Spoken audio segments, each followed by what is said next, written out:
Good afternoon and welcome to Hudson Institute. I'm Ken Weinstein, President and CEO of Hudson Institute. Delighted that you could be here at the Betsy and Wally Stern Conference Center as we hold another installment in our Ambassador Series featuring leading lights from Embassy Row in conversation with Walter Russell Mead on critical foreign policy challenges. Walter Russell Mead is, of course, the Ravenel B III Distinguished Fellow in Strategy and Statesmanship here at Hudson Institute. He is the Dean of Observers of U.S. Foreign Policy and the most widely read regular U.S. foreign policy columnist in his Global View column in the Wall Street Journal. Walter, a few weeks ago, announced that he was going to be going to Fiji, raised some eyebrows in the office. He was thinking, what kind of a junket? But if you read his outstanding article today on the security challenges that the Pacific Island nations are facing, you realize that Walter was actually was actually busy at work in Fiji. When he was I need to get back. He needs to get back immediately for the snorkeling and to expand his examination of the strategic environment and the challenges facing there. Walter today is in conversation with a good friend of Hudson Institute, a good friend of mine, His Excellency George Maior, who is the Ambassador of Romania to the United States. Ambassador Maior has a long and distinguished record of service as a diplomat. He served as State Secretary and head of the Department for Euro-Atlantic Integration and Defense Policy within the Ministry of Defense during the critical moment of Romania's accession into NATO. He has served also as a senator in the Romanian Parliament, where he held various positions, including chairing the Committee for Defense, Public Order, and National Security. He spent 8 years as director of Romania's intelligence service, a time at which the service deeply expanded its intelligence cooperation with democratic nations and strengthened its reputation at home as the intelligence service of a democratic nation following a brutal dictatorship. And he is here today to talk to us about Romania's presidency of the European Union Council. There's a major European Union summit coming up May 9th that President Iohannis is going to chair in Romania. He's also going to talk to us about transatlantic relations and Romania's critical role in NATO Black Sea defense and its partnership with the United States. I should also note in closing that we have one of your predecessors is on our staff, former ambassador to the U.S., Sorin Ducaro, the former Assistant Secretary General of NATO for Emerging Security Threats, and one of our colleagues, Seth Cropsey, did his doctorate work at the University of Cluj. I noticed you also did your doctorate work, but I believe not at the same university in Cluj. The same university. The same university. I got to take that back. And you're also hold a master's degree, an LLM from George Washington University. Without any further ado. The same because it's only one, yes. There's only one, okay. I imagined there were two. Yeah. Well, should have known better. Thank you. But happy to turn the microphone over to you. Welcome. Thank you very much, Ambassador.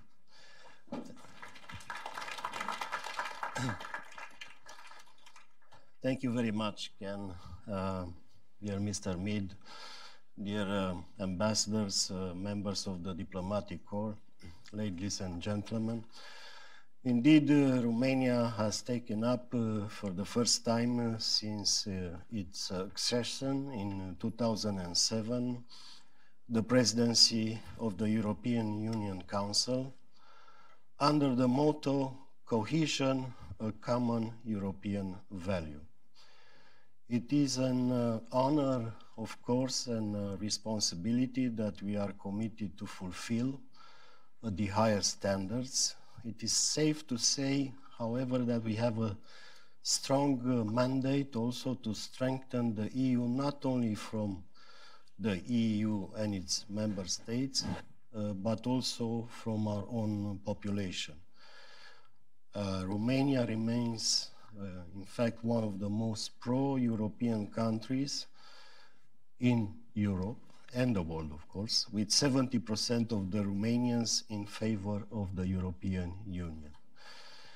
And this is a strong, let's say, popular mandate for having a presidency that is capable of strengthening the cohesion of the Union.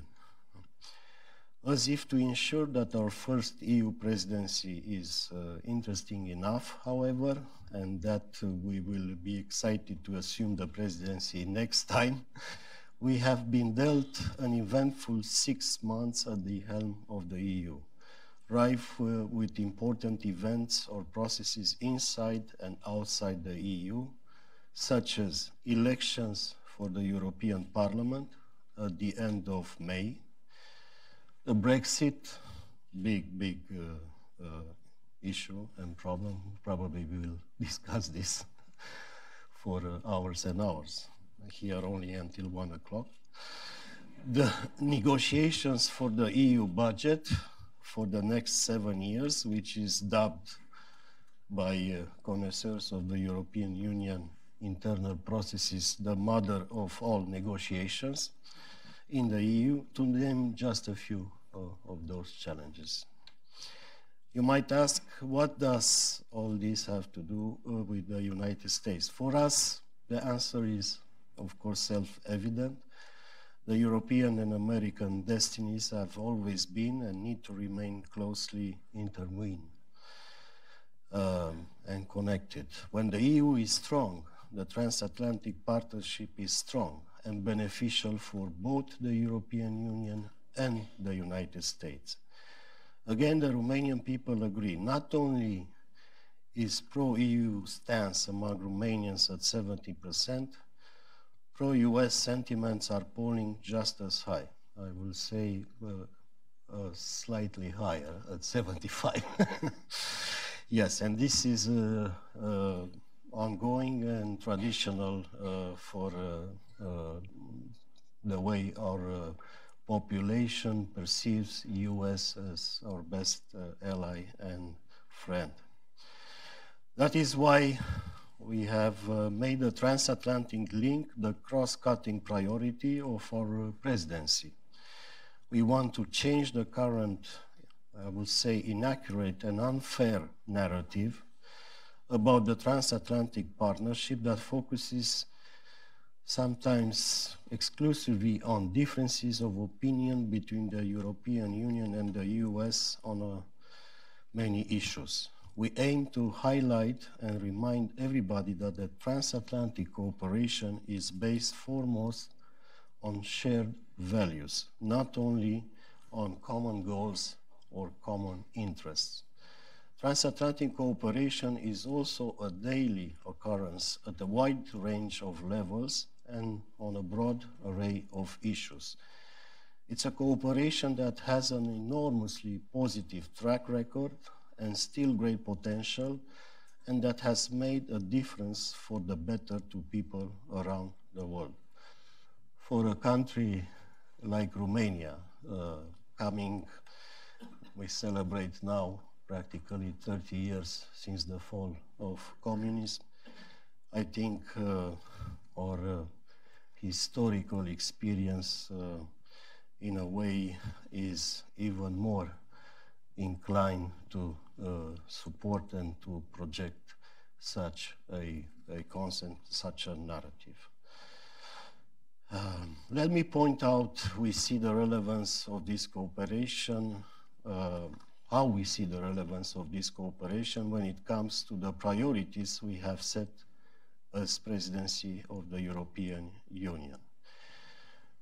Ken mentioned that Romania will organize the summit on the future of Europe in May this year in Sibiu.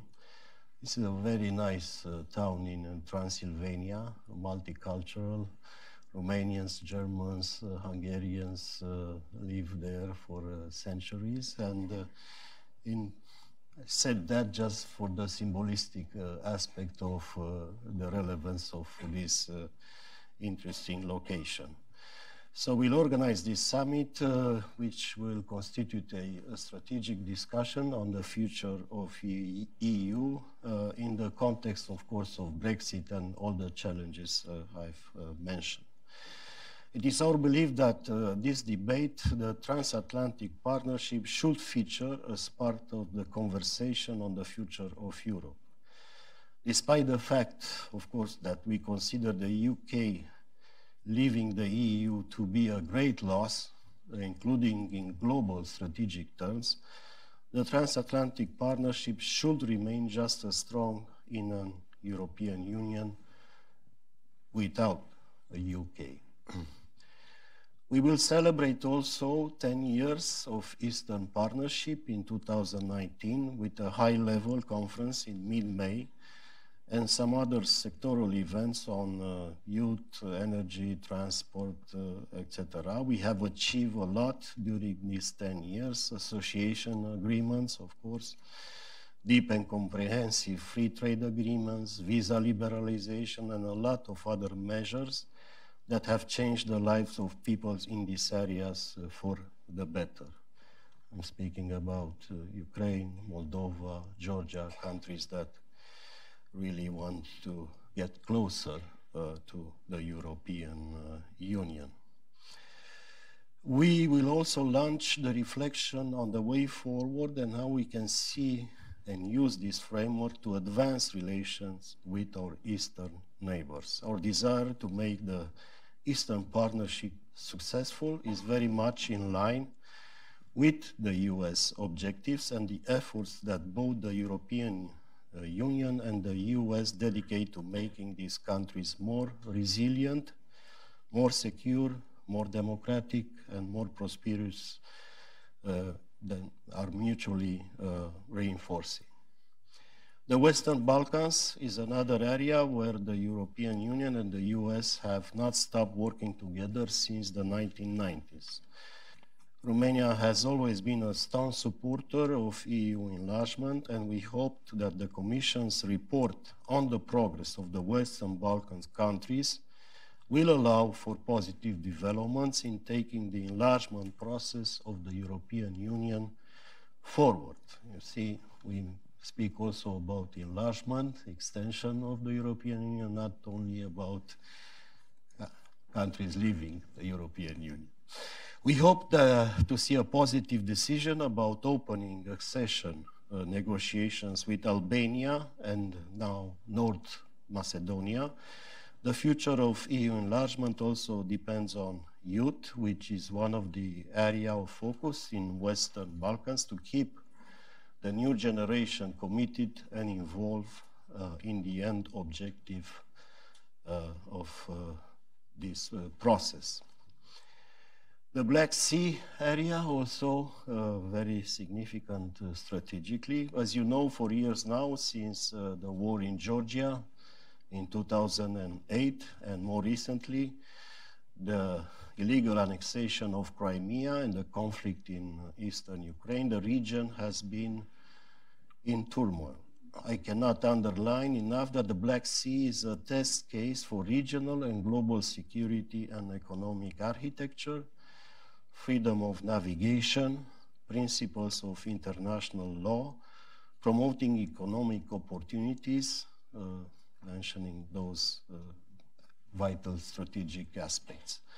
What we do in the Black Sea, how we respond to the challenges and threats, but also promote economic opportunities, will reverberate at regional and global level, we believe. The EU and the US have been, for the past decade, investing heavily in the resilience of these countries, but we still see a lot of potential to do more. Transatlantic unity and solidarity is essential in facing threats. And just last week, we had a show of what that means with new sanctions over the Kerch Strait incident of last year. We will launch a new EU strategy for Central Asia and will generate a reinforced focus on the interconnectivity in Central Asia with a conference on that topic in mid-April in Romania. The US has long grasped the key importance of Central Asia and its pivotal role in geostrategic connections, also in terms of energy, of course. This is another area where the EU and the US can and should work together. We need more, not less, in our opinion, US involvement in Europe on the basis of our transatlantic partnership. In our region, one excellent venue for practical involvement of the United States has just opened up a few years ago, the Three Seas Initiative, the so-called Three Seas Initiative. Romania hosted the summit last year, and the first ever business forum was launched, opening opportunities for business involvement from US also. The Three Seas Initiative is a grouping of countries from the Baltic Sea to the Black Sea to the Adriatic Sea, trying to generate more projects in infrastructure, energy, interconnectivity, but it has also a strategic value because this is the, let's say, eastern frontier of the European Union and NATO. Finally, going back to our national view on all of this, let me underline that we feel a responsibility to make the transatlantic partnership a success, also because of our recent history, that's what I mentioned earlier. 100 years after the great union of all Romanians and 30 years after the fall of communism, Romania's return to the community of free, democratic and prosperous nations is also a result of transatlantic cooperation and solidarity. I thank you for your attention, and I look forward to our discussion, which clearly will be more interesting than the speech. Thank you. Thank you.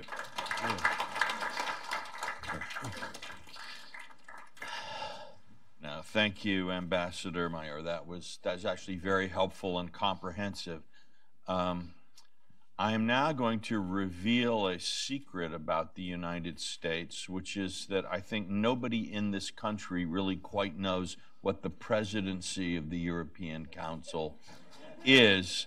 So we're hoping that you, now that your country is holding it, can tell us what this is and what it does. Well, that's a very difficult question. Well, the presidency of the European Union Council, it's a position assumed in rotation, but by all member states. It has a duration of 6 months, and practically the country in charge with this position is, first of all, capable of promoting the necessary files for legislation in the European Union, but also put on the agenda of the Council issues related to the evolution of the European Union in terms of internal evolutions, but also foreign and security policy of the Union, relations of the Union, external relations, etc. So a country has to be an honest broker with all the nations that are part of the European Union. So be neutral, be intelligent if possible, be in terms of negotiating the agenda and implementing those priorities. I hope it was useful as an introduction. And then by the time you've learned it, your 6 months are over. And yes, yes. 30 years, 20, what, 15 years before comes around again. Yeah. Now with Brexit, I believe maybe it will come sooner.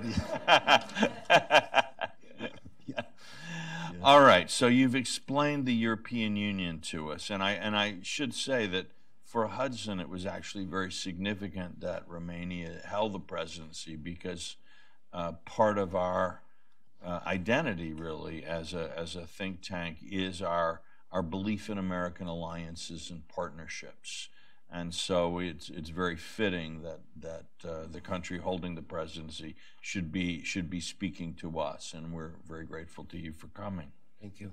And so, as Romania is dealing with all of these, does this mean that you understand Brexit and can explain it to the rest of us? No. Really, so many discussions on Brexit, and I assure you that there will be many more discussions on Brexit, and everybody is trying to understand better, even sometimes British. It's, as I said in my speech, a great loss for the European Union in many aspects. Economic aspects, commercial aspects, but also strategic aspects, linking this with Britain historical expertise. For example, I mentioned the eastern frontier of the European Union. And also loss in terms of a strong and historical voice connected to the transatlantic project. So for all this, I believe that countries in Central and Eastern Europe really consider this a great loss. And but that being said, this is a reality we have to face, and we have to face it, of course, pragmatically. And that means to have an agreement in terms of EU relations without UK, because without such an agreement, so many positive accumulations will be lost. And this will mean a lose-lose situation both for UK and the European Union. That is why our main preoccupation now, but of course not only us, we're at the presidency of the European Union in this very difficult time, but also other countries in the European Union will like to see such an agreement, an ordered, as we say, withdrawal of UK from the Union, a predictable situation. Now, that would be new, predictable, I think. Yes, but at a certain point we'll have to reach that stage, because this is in both, I insist on this, both the interest of UK and the interest of the European Union. When Mrs. May decides, presumably, to come and ask for some sort of extension the European Union, is it to the Romanian presidency that where does she lodge that request?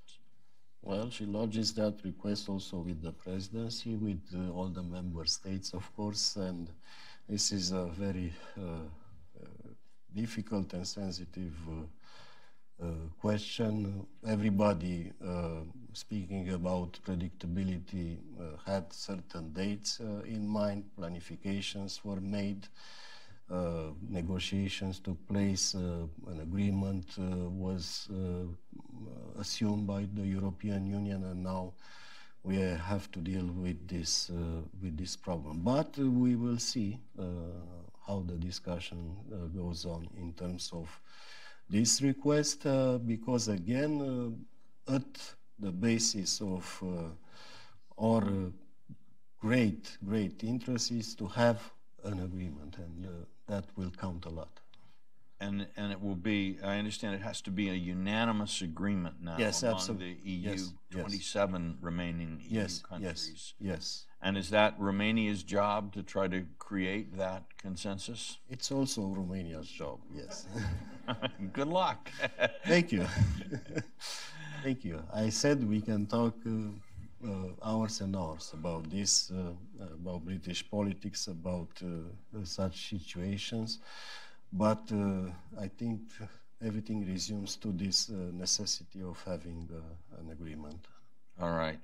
And the summit in Sibiu is in June? Is that it's in May? In May. So you were simultaneously planning the Brexit negotiations and for this summit. I wish I could say that, yeah. But it's in May. It's before the European Union elections. That's a great moment in the evolution, great political moment in the evolution of the European Union, because, of course, the European Parliament has a great say in the legitimacy of the evolution of the Union. but also in terms of its strategies, policies, etc. So we'll have this summit where we will discuss on the basis of several views related to the future of the European Union, where we go from here after Brexit in this new European and international context. That's a very difficult but very important and necessary discussion, and we hope that after the summit from Sibiu will emerge with a much more clear, let's say, vision about the need for a strong European Union with a strong identity, with clear objectives in terms of its role in the world. And so I guess there are two separate processes, as you were explaining earlier about this. On the one hand, there's a sort of institutional reform, may not be quite the word in the EU, but adjustment, as with Britain leaving, qualified majorities change, seats in councils change. There are many implications. So all of this has to happen. Including in terms of elections for the European Parliament. Yes, right. How many seats will there be in each country and so on? That's, by the way, another aspect related to Brexit, because we don't know, frankly speaking, at this moment, if UK doesn't exit the Union, if they will participate in the elections or not. Which will be an interesting delegation. So but at the same time, the EU is now in the middle of its multi-year budget negotiations, because unlike the US, where we fail every year to have a budget, the EU sort of fails on a longer time frame too. Yes, but we have a long-term budget when that is agreed.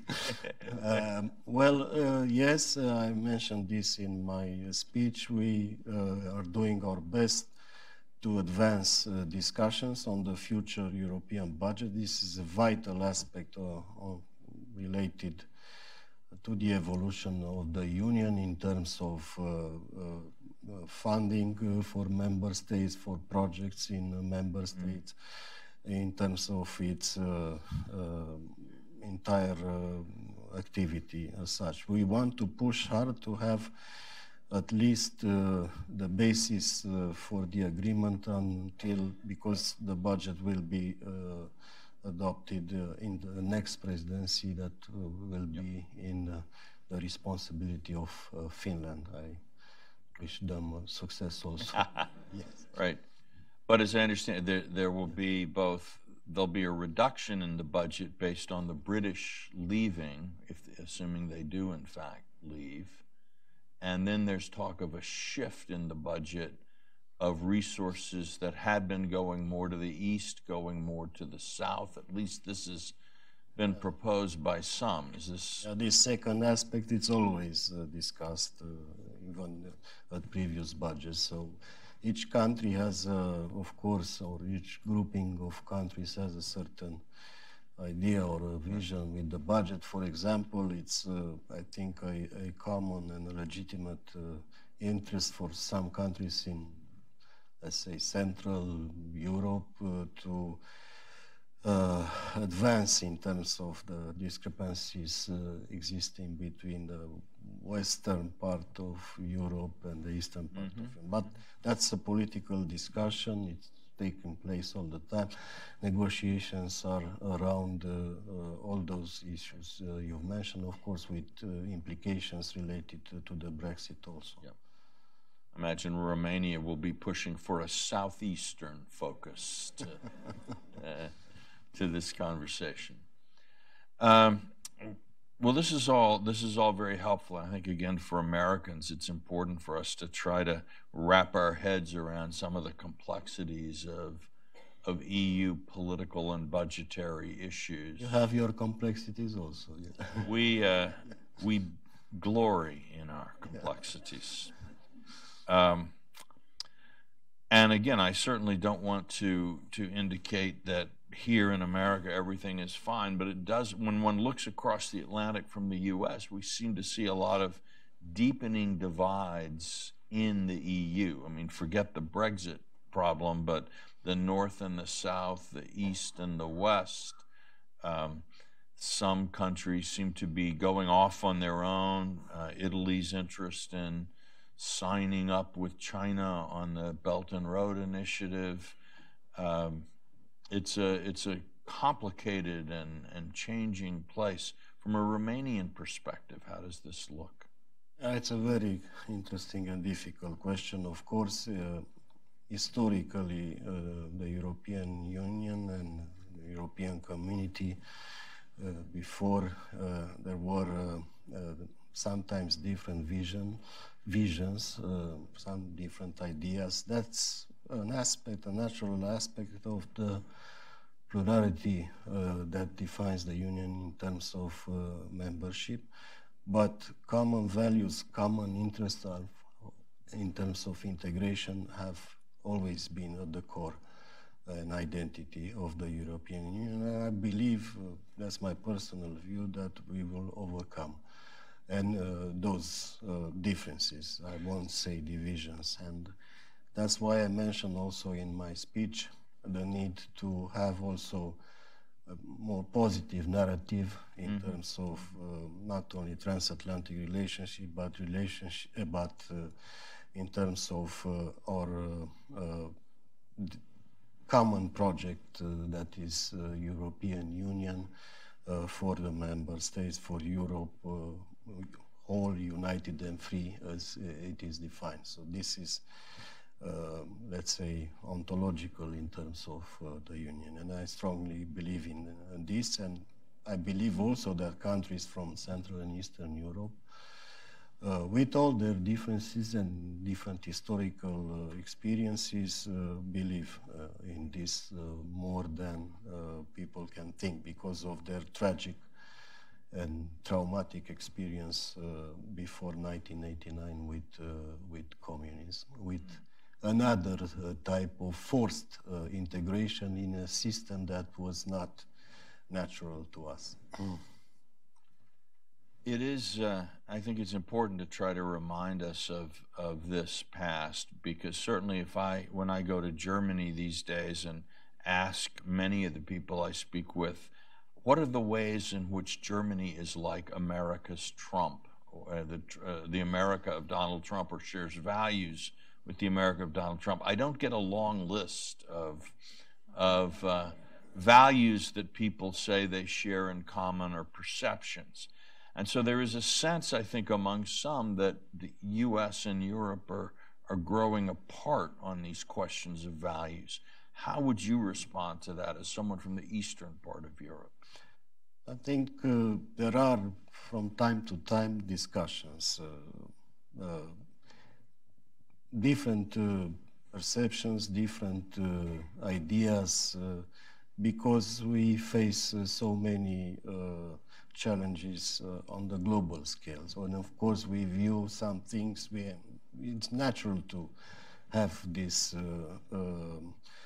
in mind when we speak about this. We have different views on certain questions. But again, we have a core of strategic also interests that links us together.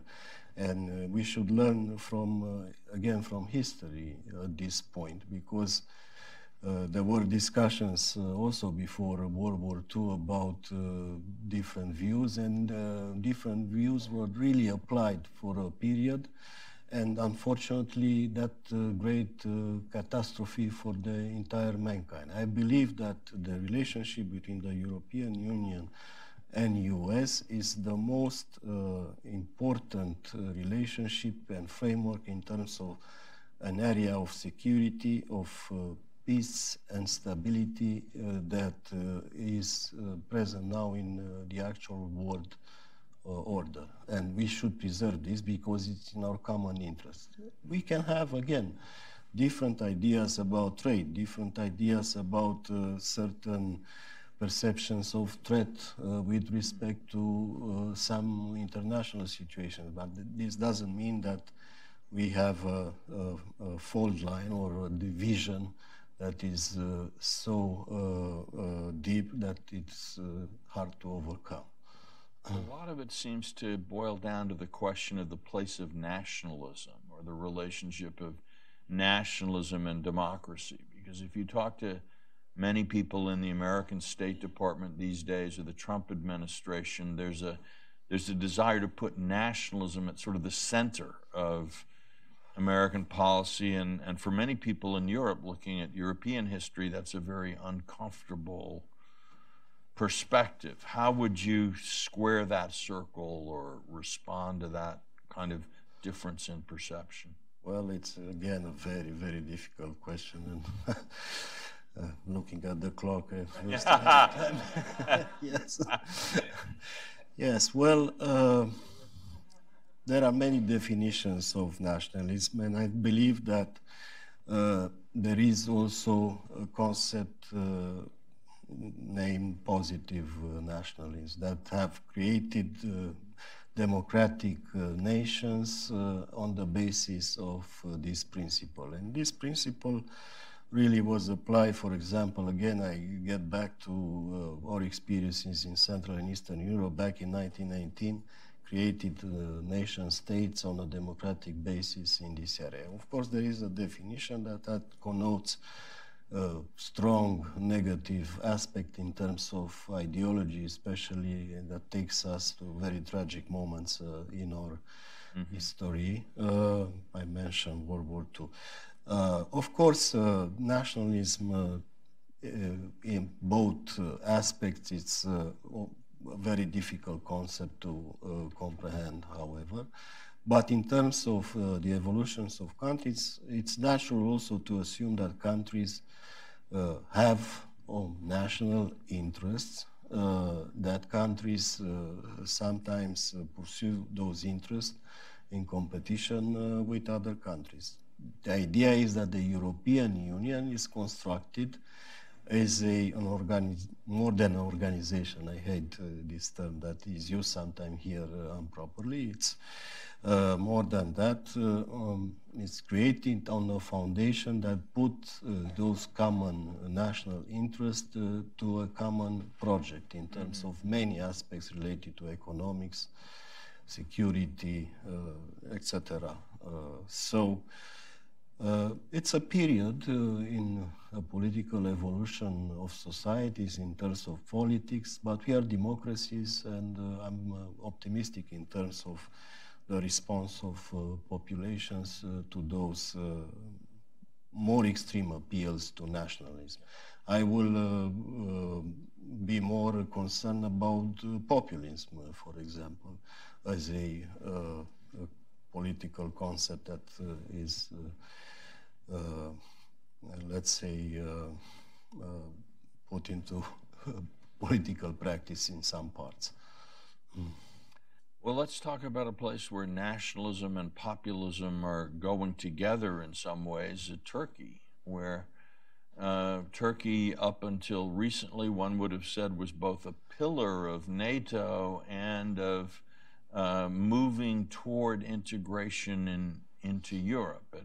At the moment, it would be its status in both projects seems to be questioned in various quarters.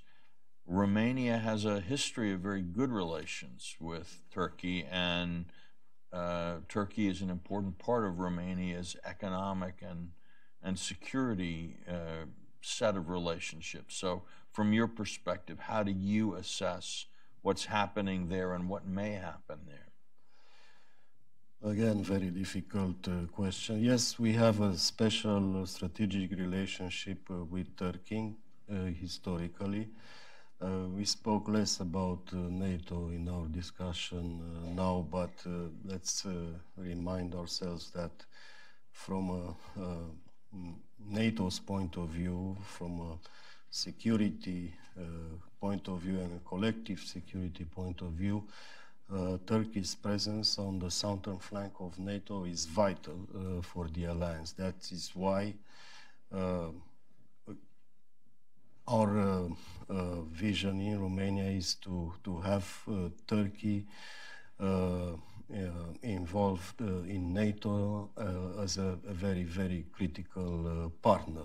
And we're trying to do our best in this respect in our bilateral relationship with Turkey to try to have a conversation related to this importance of Turkey.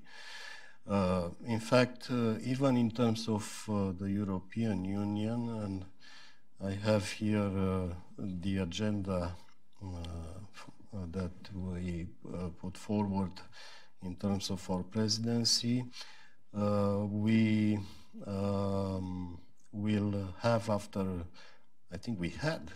many years, I'm not sure, but after a long time anyway, the first meeting of the EU-Turkey Association Council, yes, since 2016 in Bucharest. It took place, I think, yesterday.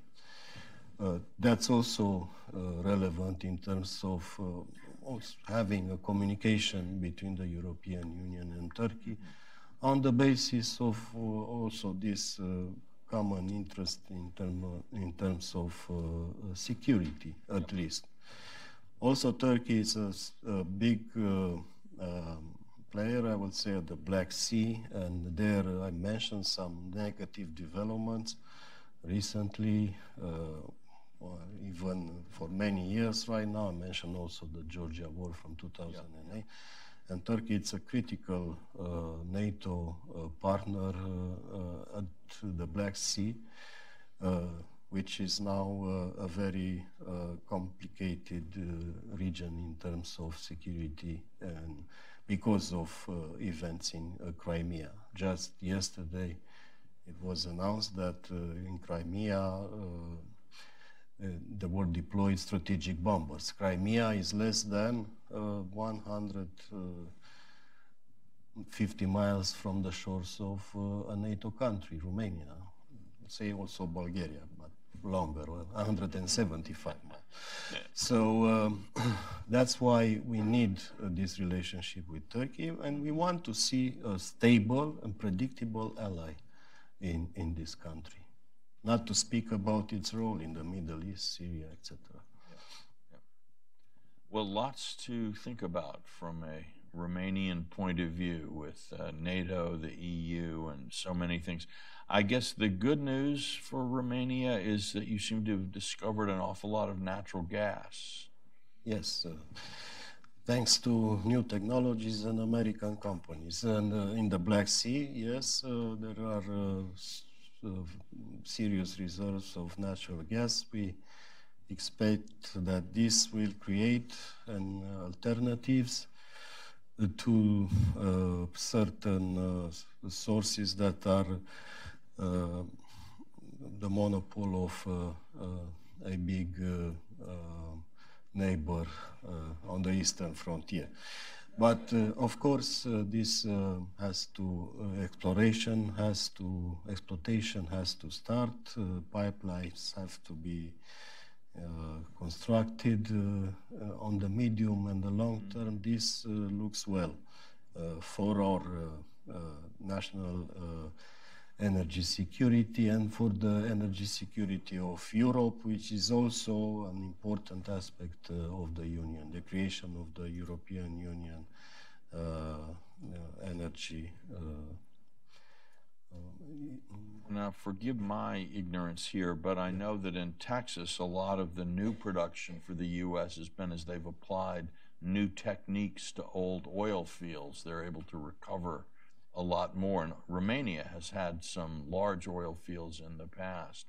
Is there a chance that some of these fields can be revived and production? Yes. Many companies are operating right now, and we have reserves. In terms of energy independence, I think we are number 3 in the European Union. That's good for us because we have those reserves, and many companies are operating, including companies from US. Indeed, Romania was the largest oil producer in Europe back in the 1940s, 1950s. Yep. All right. Well, would anyone in the audience like to have a turn? These questions should be short. They should end in a question mark, and I'd be very interested to hear them. Yes, sir, back in the... but would you wait for the microphone, please, which is coming now. Thank you, Mr. Ambassador, for coming. My name is Roger Cochetti. I work with private equity in the technology sector, and I'm happy to report that I've done business with Romanians, and there's a thriving technology sector in Romania, so congratulations. But my question really asks you to put on your European and not your Romanian hat. Many of us find the growing transatlantic debate over the future of the alliance perplexing, in part because the two sides of this debate often don't speak the same language. If you listen to most European leaders, what they say is that the alliance is about values, three things: values, values, and values. If you listen to the President of the United States, he says that the debate is about money, money, and money. And we have we have a debate between one party speaking Romanian and the other speaking Gaelic, and the European response is often, how can you talk about money when we're talking about democracy and liberty and rule of law? In the United States, the president's response to the European side is, how can you value schmalues? You have a $150 billion trade surplus. We spend hundreds of billions of dollars a year defending you, and we're getting the short end of the stick. So can you help us bridge the gap and translate between Romanian and Gaelic, and explain to us how the two sides can communicate? Thank you. Thank you. In fact, it's much closer to Gaelic than you will imagine the Romanian language. Yes. Well, it's a difficult, it's not only a question, it's a commentary that I received from you.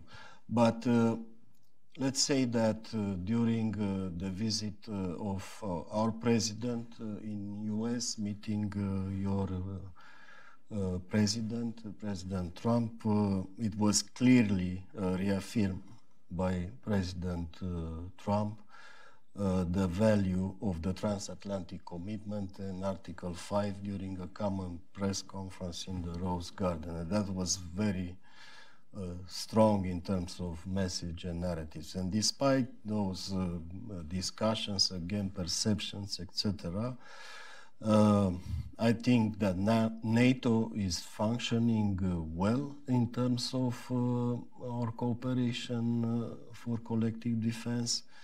And despite, again, those differences in views, we have common values and also common interests. And I should say that we should work for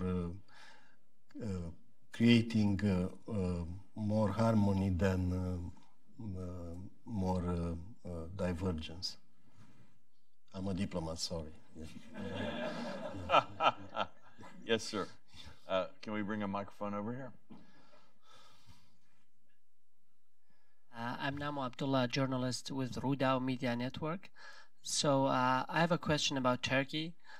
You said, last week there was a vote in the European Parliament, a non-binding one, on Turkey's membership in the EU. And most of the countries, more than 370 countries, 370 members, voted voted to suspend the talks. I think Romania was not one of those countries. Well, in the parliament you have different politicians, members of countries, yes. Yeah. My question is, how concerned is Romania about the human rights situation in Turkey, where the European Parliament says hundreds of activists are behind bars for... Well, we are concerned everywhere. in terms of rule of law, in terms of human rights, not particularly with Turkey, and I won't comment more on this. Okay. In the back here, in the corner. Hi, Mr. Ambassador. Alex Sanchez, James Defense. Romania's neighbor Moldova held parliamentary elections a few weeks ago. Yes. The pro-Russian Socialist Party won the most seats and will undoubtedly, this will undoubtedly influence the future of Moldova, EU and Moldova-Romania relations. How do you see this development, and will Romania continue to play the role of a bridge between Moldova and the EU via the Eastern Partnership and so on? Thank you. Thank you. It will continue to play that role. Nothing has changed from our point of view. You said correctly that socialists won a large number of the votes, but not the majority of the votes. So they will have to form a government, or a government will be formed on the basis of alliances. And there are many pro-European forces in parliament, and I'm confident that we'll have a government that will keep the path towards closer, let's say, relationships with the European Union on behalf of Moldova, and will do our job, Romania, to see that the Eastern Partnership focuses on countries like Moldova in terms of many projects, infrastructure, democracy development, etc., and we'll keep this subject alive and very, very important for the European Union. In fact, I know that the opinion public in Moldova is very much inclined in its majority towards a stronger relationship with Romania and with the European Union. Sir? Thank you. Chris Bladowski from Manufacturers Alliance for Productivity and Innovation. I'd like to pick up on Walter's earlier note about China. China is making inroads in Europe, or in the European Union, on the infrastructure side. None of this is in the European strategic interest. China is a strategic adversary. Whether these are equity stakes, loans, long-term access to infrastructure, how does the European Council, under your leadership or in general, can thwart further attempts for China to make inroads? And what about the European Commission? Are there any ways for the antitrust authorities, competition authorities on the side of the standards, environmental rules, that the Commission can act if the Council feels that it needs a second source of support? Yeah, well, I believe that we have strong regulations in terms of investments, especially also in critical areas in European Union. And each such investment coming from outside the European Union, it's obliged to keep with those regulations related to open market, competition, etc., environmental standards, many aspects. There were tentatives, of course, of several projects related to infrastructure, as you've mentioned, but some of them, most of them, in fact, didn't keep up with those criteria, and they were not finalized. That will be my response to your question. I think we have time for one more quick one. Yes, in the front. Bring in a microphone. We don't have a lot of time here, so. My name is Mikhail Turgi from the Russian news agency RIA Novosti. You've already mentioned this deployment of bombers, so I have a question about this, because as Russian officials put it, it was the response to the deployment of US missile defense in Romania. So the question is, do you agree with an opinion that Romania gave a reason for Russia to deploy strategic bombers in the Crimea, and now they are able to cover the whole Europe. So No, was it all worth it? Thank you. I don't agree with this because there are different aspects. First of all, the missile defense, it's not only a US project, it's a NATO project. It was incorporated in NATO for the protection of Southeastern Europe from ballistic missiles emerging from the Middle East. It has nothing to do with Russia. It's not an offensive system. And unfortunately, in the narrative of official narrative of Russia, it's portrayed like that. But it's in fact a defensive system from a technical point of view and from a legal point of view on the basis of the agreement that was signed. That's why deployment of strategic bombers, it's a more offensive act than this defensive missile shield that is deployed in Romania. That will be my answer. Thank you very much. And at 1 o'clock, we need to adjourn, but I know we'd all like to thank the ambassador for very helpful and enlightening presentation. Thank you. Thank you. And I'm sure we'll be seeing you here again at Hudson soon. Well, thank you.